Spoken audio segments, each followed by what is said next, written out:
Isso aqui não é o buraco de uma fechadura, cara. O que você está vendo é onde era fixado o parafuso do captador desse Genini modelo RIC. Esse baixo que veio para a gente restaurar, ele estava muito detonado. Se você der uma olhada nele aí, todos os parafusos de fixação do escudo não são os originais, estão muito maiores. O tensor desse baixo não funciona. Ele está com 4 porcas para tentar fazer funcionar, mas não há o que faça ele funcionar. A pintura está toda estrupiada, a escala está empenada. Então a gente vai fazer a troca da escala, a troca do tensor, a pintura nova, o fechamento. A gente vai fazer tudo, a gente vai zerar esse baixo.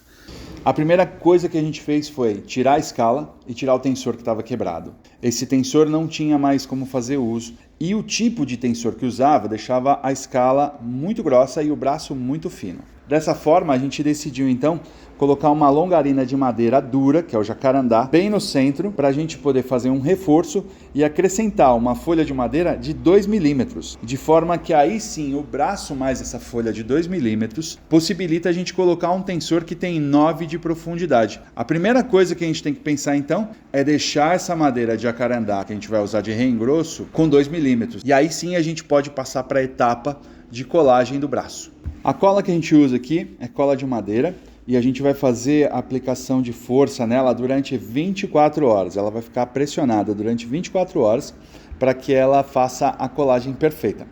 Dessa forma você tem garantia de que a cola ficou forte o suficiente para não soltar essa peça. O resultado é uma peça firme e pronta para receber esse novo tensor. Então a gente vai fazer o quê? Centralizar uma linha mestra no braço para poder abrir a cavidade do tensor. E aí, com a cavidade do tensor aberta, a gente vai poder encaixar ele e fazer a colagem da próxima escala que a gente vai colocar. O que aconteceu? Conforme a gente foi fazendo a abertura da cavidade do tensor novo, o headstock, que é colado em 2 peças, ele acabou se soltando. Então a gente vai precisar fazer a colagem da escala e a colagem do headstock ao mesmo tempo. Mas isso fica para o próximo vídeo. Dá uma olhada. Quando esse baixo foi construído lá nos anos 60, 70, ele tinha uma tecnologia toda diferente. Então, o que se fazia? Pegava a madeira do braço, que é a inteiriça, pegava a asa do headstock, passava numa serra meia esquadria, que tem espessura de 3,14, e aí você usava uma madeira que já tinha para vender, para fazer a conexão dessas 2 peças, e aí sim apertar e fazer a colagem. A gente manteve a mesma técnica deles. Depois disso, a gente foi confeccionar a escala, que vai ser colada. A gente escolheu IP porque ela é muito mais parecida visualmente com a madeira original que vai no Rickenbacker e ela também tem característica de dureza do ébano, que é muito bom para a sonoridade. Depois disso tudo, a gente cola a escala e a gente aplica um gabarito por cima.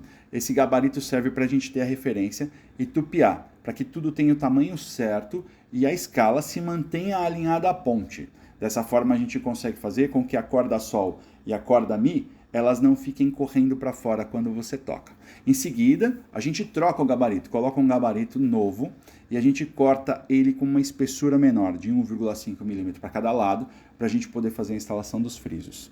Depois disso, a gente remove o excesso de madeira do nut, a gente corta o tamanho certinho da profundidade dele, a gente faz o desbaste usando o formão, aí a gente faz um acabamento com uma lima para que quando o nut ficar instalado, ele seja bem acomodado, essa é a palavra, para que ele fique bem acomodado. Aí o seguinte, depois disso a gente faz a abertura das cavidades para receber os marcadores, instala os marcadores, instala os frisos e a gente faz a remoção do excesso dos frisos. Para aí sim, só agora, a gente poder fazer a colagem do headstock. Depois de ter colado o headstock, agora é começar a deixar a escala pronta e muito bem acabada para a parte de colocar os trastes. Primeira coisa, eu lixo a escala com taco de raiar para conseguir chegar no raio ideal dessa escala, que no caso aqui é 16 polegadas. E essas 16 polegadas, elas vão bater certinho com a ponte de forma que você não tenha problema para tocar. Depois disso, eu começo a lixar essa escala a partir da grana 150 até eu alcançar a grana 320 com a máquina, de forma que a escala possa ser lustrada. E aí imagina que ela lustrada, eu aplico, por exemplo, um óleo de limão, a escala ela ressalta essa cor e os marcadores ficam espelhados. Depois disso é cortar os trastes no tamanho ideal, Cada slot tem um tamanho, eu corto eles no tamanho certinho, eu retiro todas as rebarbas com um alicate especial para essa função, que é o Fret Tanger, e aí quando eu tiro essa rebarba, eu apoio o traste na escala e esse traste fica sobre o friso branco que a gente instalou. Depois eu instalo cada traste com muito cuidado, deixando eles totalmente apoiados, porque daí ele apoiado na escala evita ao máximo que eu tenha retrabalho de ter que fazer retífica de traste, né, usando aquele Fret Rocker, e isso é um saco de fazer. Então eu vou passar essa lima em todos os trastes que eu coloquei, de forma que eles fiquem com 30 graus, a angulação perfeita, e você não sinta ele cortando na mão quando você passa. Agora que eu terminei os trastes e a escala está inteiramente pronta, a minha preocupação é com o acabamento restante. Então eu desenhei um headstock um pouco menor a pedido do Alessandro, para acomodar as tarraxas esteticamente melhor. Então eu fiz o corte na CNC do gabarito para esse headstock novo, eu colei esse gabarito por cima do headstock, respeitando a posição original das tarraxas, e aí eu faço o corte utilizando uma tupia de coluna. A partir daí fica muito mais fácil. A preocupação agora é fechar todos os furos do baixo para que eu possa me preocupar com o lixamento completo. Todas as lixas que eu uso respeitam uma sequência. A sequência é a seguinte: 80, 150, 220, 320. Dessa forma eu consigo um finíssimo acabamento. O processo final de toda a área, que é de difícil acesso, ele é feito à mão. E é isso que faz esse trabalho de luthieria ser muito, muito, muito legal. É praticamente uma arte. No próximo vídeo eu vou mostrar para você como é que ficou o acabamento da pintura e como é que ele fica montado. Já é o resultado final. Um grande abraço! Na primeira parte do acabamento, a minha preocupação é de fazer um fundo poliéster de altíssima qualidade para fechar qualquer poro de madeira, de forma que a pintura que vem depois não tenha nenhum tipo de cratera, bolha, furo ou qualquer defeito. Depois disso, a preocupação é fazer o lixamento desse poliéster bem fino para poder aplicar a cor do pigmento. A cor que a gente escolheu é o Burgundy. Ela é uma cor clássica dos Rickenbacker e ela ajuda a esconder qualquer marquinha. Então, tipo, sei lá, uma marca de massa que ficou do pré-acabamento ali no fundo, ele vai esconder. Eu começo com uma camada bem fina e uniforme, assim não tem chance de nenhum defeito.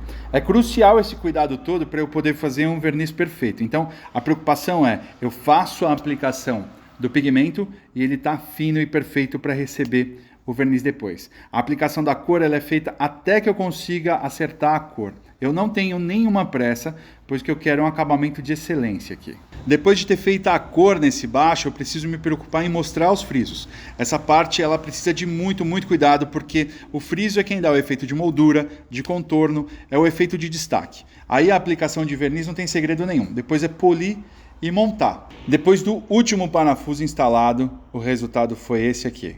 O Alessandro conseguiu uma empresa que faz cromeação e a gente cromeou todas as peças originais. A ponte, a tarraxa, os plates, o plate do captador. O Gehring fez a parte de rebobinar o captador pra gente.